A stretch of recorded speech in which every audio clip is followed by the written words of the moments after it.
ओम शांति। मम्मा की लास्ट महाप्रयाण से पूर्व की तैयारी। शारीरिक स्वास्थ्य के रूप में बहुत बड़ी परीक्षा,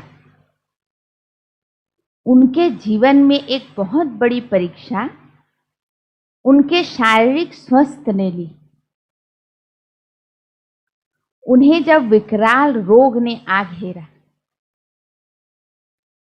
और उन्हें जब ये मालूम भी हो गया कि अब उनका ये शरीर अधिक समय तक रहने वाला नहीं है, तब भी वे निर्भय और निश्चिंत बनी रही।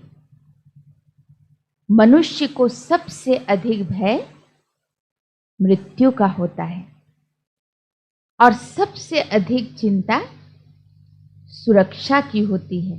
परंतु जब इन दोनों के बारे में पता लग गया तो भी न कभी किसी ने उनके चेहरे पर या उनके हाव भाव में चिंता देखी, न कभी लेश मात्र भी भय देखा।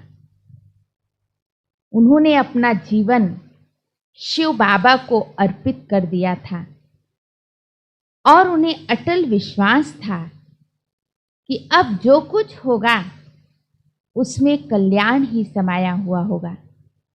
रोग के कारण भी उनकी दिनचर्या में कुछ अंतर नहीं आया। वे प्रातः सभी वत्सों से पहले उठकर योग में स्थित होती थी और वैसे ही नित्य की तरह सेवा में लगी रहती थी। अंतिम श्वास तक ईश्वरीय सेवा। जिस दिन उनके शरीर और आत्मा का बिछोह था, उस दिन भी वे सभी वत्सों से मिली। उन्होंने मातृवत हर एक वत्स को स्नेह और मुस्कान की मौन भाषा में संबोधित किया और उनसे नेत्र मिलन किया तथा अपने हाथों से हर एक को स्नेह के सूचक सेब और अंगूर प्रसाद अथवा सौगात के रूप में दिए। ये मालूम होते हुए भी कि वे थोड़े समय की मेहमान हैं या इसके बाद वे प्रस्थान करने वाली है, उनमें व्याकुलता नहीं हुई। आखिर एक क्षण ऐसा आया जब शक्ति सेना की नायिका जगदम्बा सरस्वती ने शरीर से प्रस्थान किया। उन्होंने पहले भी अपना जीवन बाबा की सेवा के लिए समर्पित किया हुआ था और अब बाबा ने समर्पित आत्मा को आगे और सेवा पर नियुक्त किया।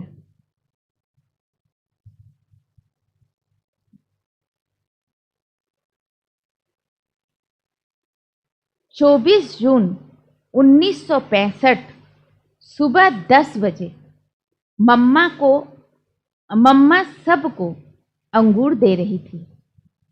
किसी को पता तो क्या, किसी ने सोचा भी नहीं होगा कि आज ही मम्मा अपना शरीर त्याग करेंगी। मम्मा को देखने वाले को ऐसा कभी महसूस ही नहीं हुआ। मम्मा मुस्कुराते हुए सबको अंगूर दे रही थी, साथ में इतनी शक्तिशाली दृष्टि भी दे रही थी कि मानो देवी माँ सबको वरदान दे रही है। मैंने भी मम्मा से अंगूर और दृष्टि ली। सत्यवती ब्रह्मा कुमारी सत्यवती 300 से दीदी कहती हैं कि मैंने भी मम्मा से अंगूर और दृष्टि ली और उस दृष्टि में मुझे लाइट का अनुभव हुआ। मैं मम्मा से पहली बार कलकत्ते में मिली थी। उस समय मेरी आयु 27 साल की थी। मम्मा मुरली चला रही थी, मैं उनके सामने बैठी थी। मुरली सुनाते समय मैंने मम्मा की आंखों को देखा तो अनुभव किया जैसे कि उनकी आंखों से रोशनी निकलकर मेरे ऊपर पड़ रही थी। मुझे अनुभव हो रहा था कि मम्मा से मुझे बहुत शक्ति मिल रही है, जैसे कोई देवी शक्ति वर्षा कर रही है। जो भी मम्मा को देखता था वह उनके व्यक्तित्व से बहुत प्रभावित होता था। अनुभव होता था कि यह कोई देवी है। उनको सदा देखते ही रहें और उनके नजदीक रहें। ब्रह्मा कुमारी चक्रधारी जी, रशिया। दिल्ली से मधुबन जाने से पहले मम्मा ही मुझे दिल्ली कमला नगर सेंटर पर छोड़कर गई थी। जब मुझे पता लगा कि मम्मा की तबीयत ज़्यादा खराब है, उनको मुंबई से आबू लेकर आए हैं, तो मैं उसी समय अकेले ही आबू चली आई मम्मा को देखने के लिए। जब मम्मा ने शरीर छोड़ा तो वहाँ हम 5 कन्याएं थी। बाबा ने हमसे ही चटाई बिछवाई, उस पर मम्मा की बॉडी रखवा कर हमें ही वहाँ बिठाया था। मम्मा के शरीर को जिस अर्थी में ले जाना था, उस अर्थी को हम 5 कन्याओं ने ही सजाया था। अन्य किसी का हाथ नहीं लगा था। इस प्रकार मैंने मम्मा के शरीर के अंतिम क्रियाक्रम में भी भाग लिया था। मातेश्वरी जी को अंत में कैंसर रोग ने आ घेरा, मगर मां सरस्वती ने अपने स्वरूप द्वारा प्रत्यक्ष किया कि उनके पास कोई बीमारी है ही नहीं। मां ने 24 जून 1965 को पुराने शरीर का त्याग किया। मैं 23 जून से मधुबन में ही था। उन दिनों मां सरस्वती रोग के कारण अपने कमरे से बाहर नहीं निकलती थी। फिर भी बाप दादा के महावाक्य स्पीकर द्वारा कमरे में सुनती थी। बाप दादा ने 23 जून को मां से कहा कि आपको सभी बच्चों को आम देना है। मां ने सहर्ष बाबा की आज्ञा का पालन करते हुए हर बच्चे को स्नेहपूर्ण शक्ति संपन्न दृष्टि देते बड़े आराम से बगैर जल्दबाजी किए आम की टोली दी और स्नेह मिलन करते वरदान दिए। माँ उस समय ऐसी स्थिति में थी कि बैठ भी नहीं सकती थी, क्योंकि रोग का पूर्ण रूप से तीव्र आक्रमण था।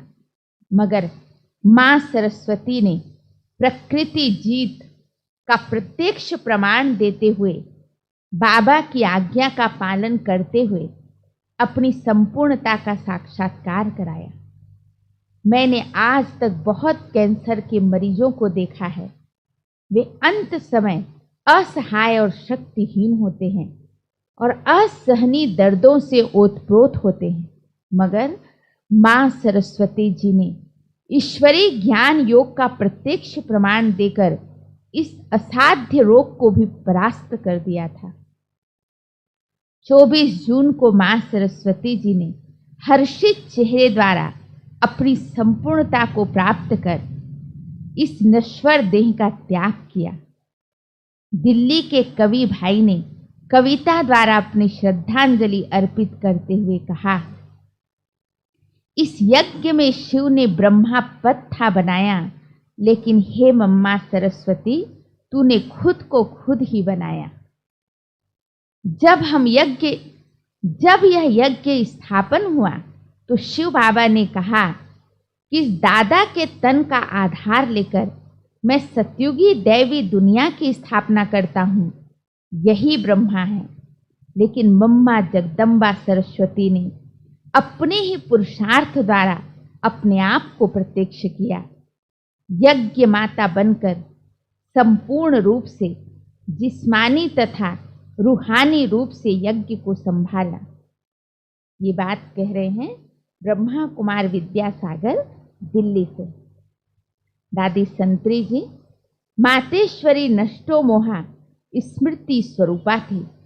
शायद बाबा को पता था कि आज मम्मा अपना शरीर छोड़ने वाली है, इस कारण बाबा ने उस दिन सुबह ही मम्मा के हाथों से सब यज्ञ वत्सों को अंगूर दिलवाए थे।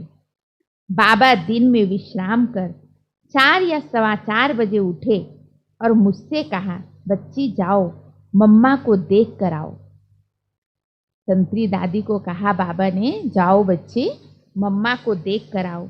मैंने बाबा के हाथ में पानी का गिलास दिया और मम्मा के कमरे में गई। मम्मा की गर्दन बाजू में झुकी हुई थी। मैं तुरंत बाबा के पास दौड़ कर आई और बाबा बाबा कहने लगी तो बाबा समझ गए। बाबा तुरंत उठकर मम्मा के कमरे में गए। मैं भी उनके साथ गई। बाबा ने मम्मा को देखा और कहा, अच्छा मम्मा शिव बाबा के पास चली गई। वहां से बाबा अपने कमरे में जाकर पत्र लिखने लगे। उसी वक्त 2 बहनें बाबा के पास आई। बाबा ने कहा, आ गई बच्ची।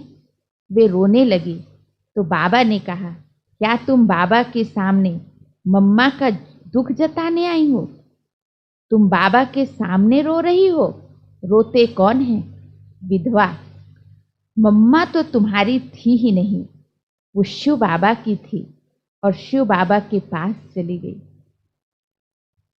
वो गुरुवार का दिन था। मम्मा भी कब शरीर छोड़ी और गुलजार दादी भी गुरुवार के दिन। दादी जानकी भी शायद, विशु दादी भी गुरुवार को।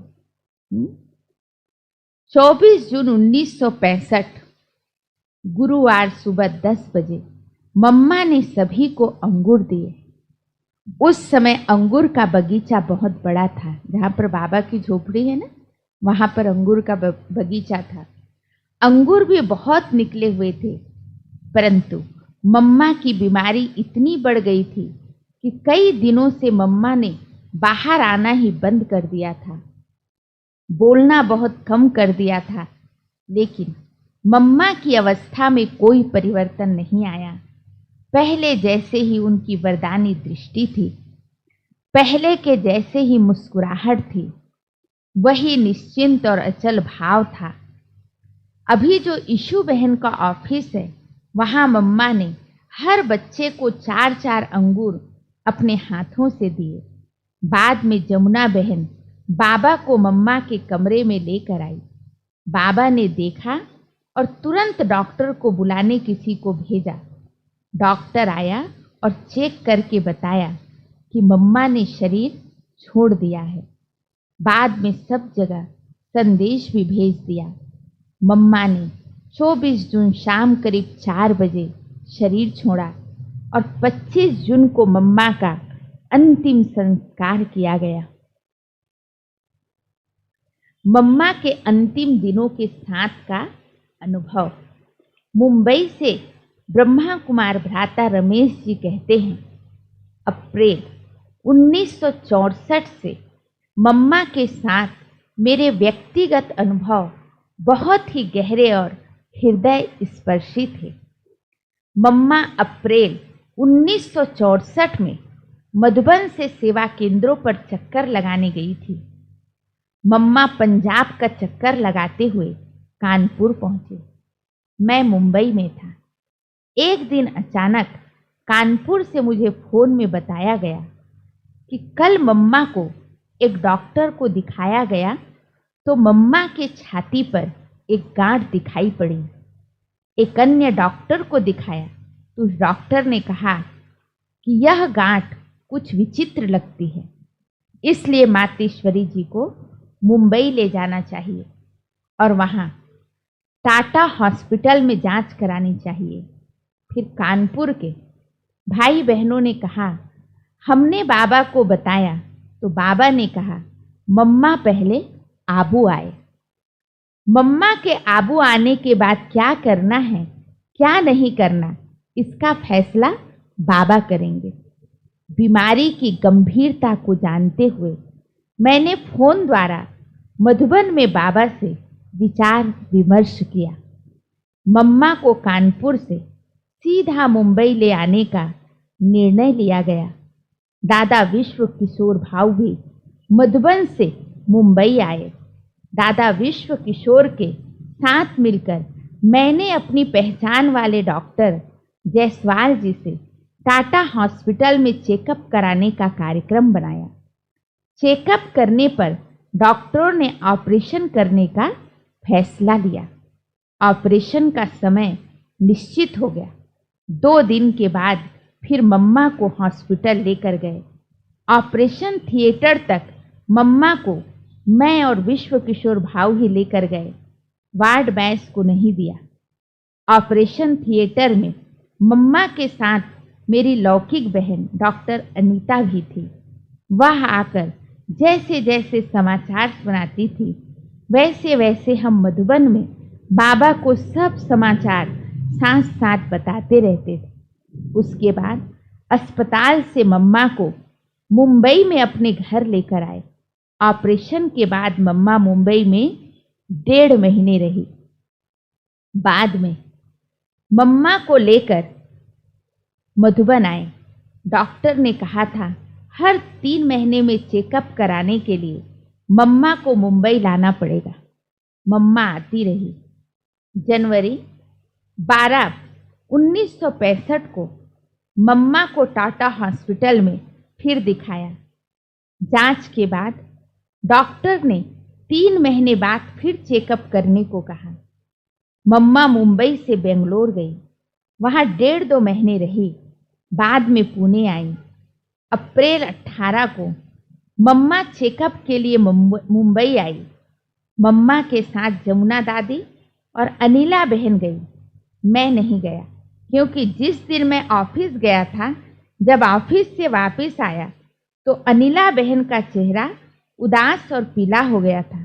मैंने उनको बाहर गैलरी में ले जाकर पूछा, आपका चेहरा पीला क्यों हो गया है? डॉक्टर ने क्या बोला, मुझे बताओ। वो बात को घुमाने लगी।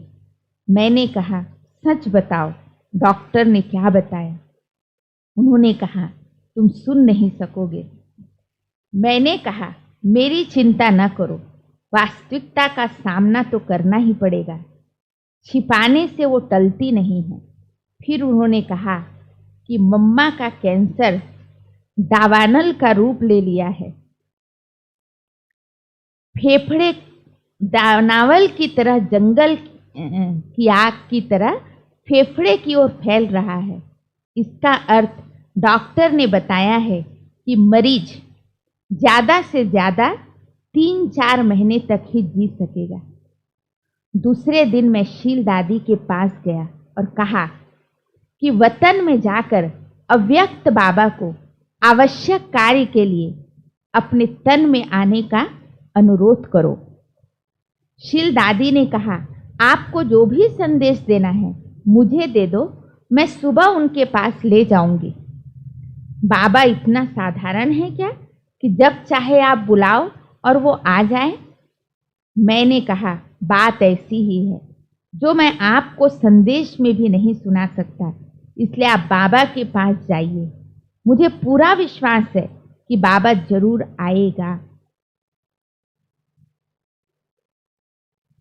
बहुत गुप्त और महत्वपूर्ण बात है, इसलिए आप जाइए।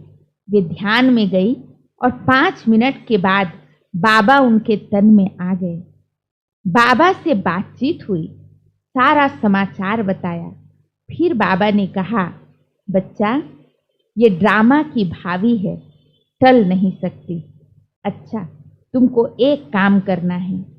यह बात तुम कागज पर मम्मा के लिए लिखो कि डॉक्टर ने आपके जीवन की अवधि केवल 3 महीने ही बताई है। आप सोचिए, दुनिया में कौन सा ऐसा बच्चा होता है जो अपनी माँ को लिखेगा कि माँ, तुम्हारा जीवन सिर्फ 3-4 महीने शेष है, उसके बाद आप शरीर छोड़ेंगे। अभी तो मैं बहुत शांति से आपको बता रहा हूँ, लेकिन उस समय बाबा के सामने ना ना कहता था और आंखों से आंसुओं की धारा बह रही थी। मैं कह रहा था, बाबा, मेरे से यह काम नहीं होगा, नहीं होगा। बाबा कहने लगे, ये कार्य तुमको ही करना होगा।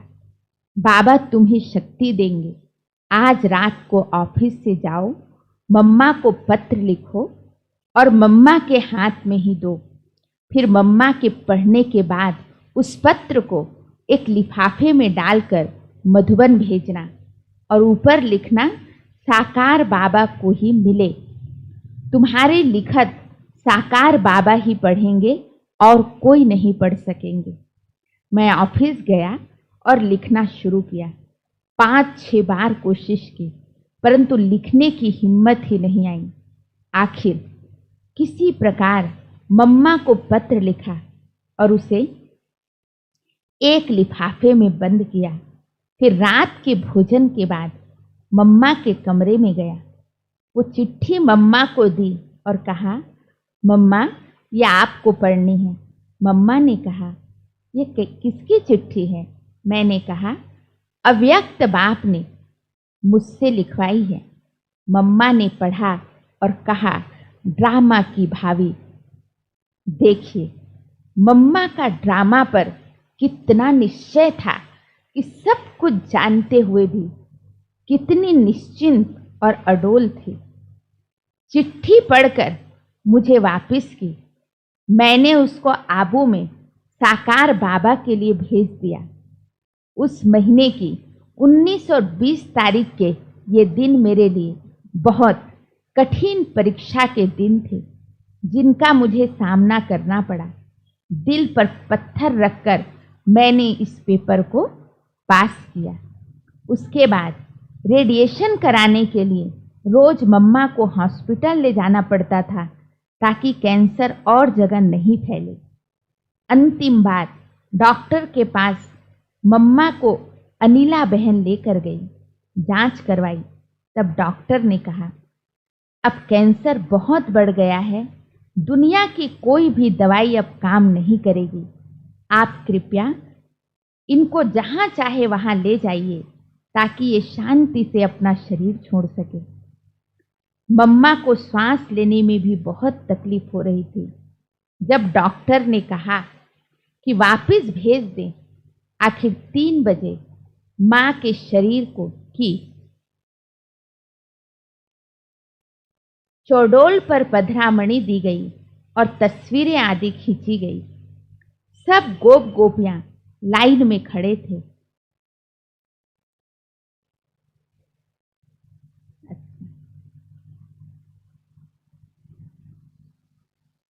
हाँ, कहाँ पर?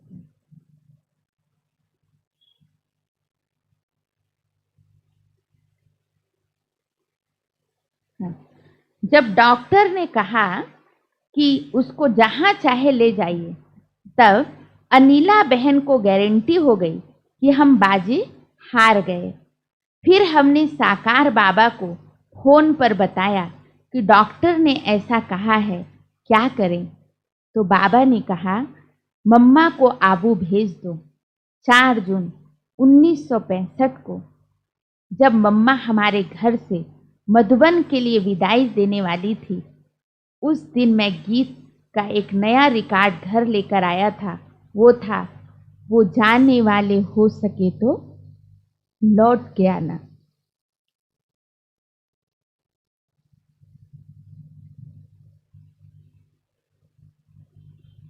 दादी कुमारका और दादी ब्रिजिंद्र बाहर बैठी थी। दादी जी को मैंने कहा, ये 3 मिनट का रिकॉर्ड है, पूरा होने के बाद इसको फिर से चलाना। मैं 6 मिनट मम्मा के साथ व्यतीत करूंगा। मैं मम्मा के कमरे में गया और गीत बजाना शुरू हो गया। जब दादी जी ने यह गीत सुना तो उसको बंद कर दिया। दादी जी कहने लगी, ऐसा गीत नहीं बजाना चाहिए। क्या समझते हो रमेश जी? मैंने कहा, दादी हम अपने घर से मम्मा को विदाई दे रहे हैं, ये हमारा निमंत्रण है। इस प्रकार दादी जी को हमने मना लिया। उनको पसंद नहीं था, फिर भी उन्होंने रिकॉर्ड चलाया। मुझे मालूम था कि मम्मा की क्या स्थिति है और भविष्य में क्या होने वाला है। मम्मा ने मेरे हाथ में अपना हाथ रखा और 6 मिनट तक मुझे प्यार भरी दृष्टि देती रही। मैं भी दृष्टि लेता रहा। बाद में मम्मा को व्हील चेयर पर नीचे लेकर आए और कार में बिठाया। ट्रेन में भी मम्मा को विदाई दी गई। विदाई के समय पर मम्मा की आंखों में प्रेम के आंसू भरे थे। आगे क्या होगा ये मम्मा को भी मालूम था और मुझे भी। अन्य यज्ञवत्स ये सोच भी नहीं सकते थे कि मम्मा हमारा साथ छोड़ जाएगी। फिर मम्मा को जमुना दादी, अनिला बहन और ब्रह्मा बाबा के लौकिक बेटे नारायण भाई के साथ आबू भेज दिया। अगले दिन गुरुवार था। उस दिन शील दादी भोग लेकर जा रही थी। उनको हमने कहा बाबा के पास हमारा एक संदेश लेकर जाना कि बाबा, हमने आज तक आपसे कुछ भी नहीं मांगा, आज एक चीज मांग रहा हूं। जब मम्मा शरीर छोड़े उस समय मैं वहां हाजिर रहूं। शील दादी एकदम बोल पड़ी, क्या आप इतने नास्तिक बन गए? मम्मा कभी शरीर छोड़े, ऐसा कभी हो सकता है? ऐसी बातें करते हो। मैंने कहा आप सिर्फ बाबा को मेरा संदेश दे देना। अगर मम्मा शरीर छोड़ने वाली नहीं होगी तो बाबा बता देंगे कि मम्मा शरीर नहीं छोड़ने वाली है, और यह भी बता देंगे कि कैसे बाबा को आबू में नई नई दवाई देंगे और आबू में नई नई दवाई देंगे और मम्मा कैसे ठीक हो जाएगी। ये बात शील दादी को भी अच्छी लगी। वे संदेश लेकर गई। संदेश लेकर बाबा ने कहा ड्रामा को मंजूर है तो रमेश वहां पहुंच जाएगा। नीचे आने के बाद शील दादी ने कहा बाबा ने तो यह नहीं कहा कि आपका संदेश गलत है। ड्रामा को मंजूर है तो रमेश वहां पहुंच जाएगा, तो इसका अर्थ क्या है? मैंने कहा मुझे क्या मालूम, ये तो चतुर सुजान बाबा ही जाने। दिन बीतते गए।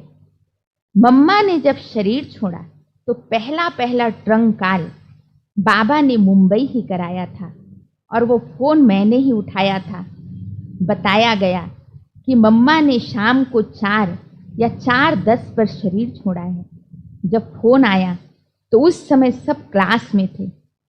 आपस में विचार विमर्श किया गया कि क्या करें। फैसला यह किया गया कुमारका दादी, सीता माता, ये दोनों और इनके साथ मैं रात्रि 9 बजे चलने वाली गुजरात मेल से निकले। निर्वेयर भाई हमको स्टेशन तक छोड़ आए। मैंने कहा मैं अपनी लौकिक बहन अनिला के घर जाकर सीधा स्टेशन आता हूँ, आप मेरे लिए टिकट ले लेना और मेरे लिए एक सीट रखना।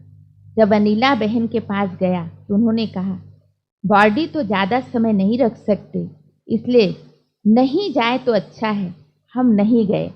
निर्वेयर भाई उनको छोड़ने गए थे तो दादी ने कहा निर्वेयर भाई, रमेश भाई आया नहीं तो आप ही चलो हमारे साथ। वे साथ में चले गए। फिर हम अपने घर पर गए, थोड़ा जलपान किया, फिर वाटरलू सेंटर पर गए। वहाँ सब मुझे कहने लगे आपको जाना चाहिए। सुबह 6 बजे अहमदाबाद के लिए फ्लाइट थी। तुरंत उसमें टिकट बुक करवा ली। हम 5 थे। मेल ट्रेन अहमदाबाद से सुबह 8 बजे निकलती थी। फ्लाइट एयरपोर्ट पर 8:15 पर पहुंचती है। जब हम टैक्सी द्वारा मेहसाना तक पहुंचे तब मेल प्लेटफॉर्म पर खड़ी थी। हम भी दादी के साथ मिल गए। रात को ही हमने मम्मा के लिए फूलों की चद्दर, चंदन की लकड़ी आदि ले लिए थे। नीचे भूरी दादी स्टेशन पर थी। पहुंचती ही उन्होंने कहा आप सब अपना सामान यहीं छोड़ देना और अंतिम संस्कार के स्थान पर जाना, आपके लिए सब इंतजार कर रहे हैं। हम सब वहां पहुंचे। सबको चंदन के टुकड़े दिए, फूलों की चद्दर बॉडी पर बिछाई और अग्नि स्पर्श का कार्य संपन्न हुआ। इस प्रकार हम ड्रामानुसार मम्मा के अंतिम संस्कार पर पहुंच गए। मम्मा के बारे में बताने की कई बातें हैं, उनसे सीखने की कई शिक्षाएं हैं, लेकिन कितना भी उनके बारे में बताते जाओ, उनके चरित्र और व्यक्तित्व का गुणगान पूरा नहीं होगा। फिर है अव्यक्त संदेश है। मम्मा के शरीर छोड़ने के बाद जो वतन से अव्यक्त संदेश आए, 3-4 है, वो आपको कल सुनाएंगे। अच्छा, ओम शांति।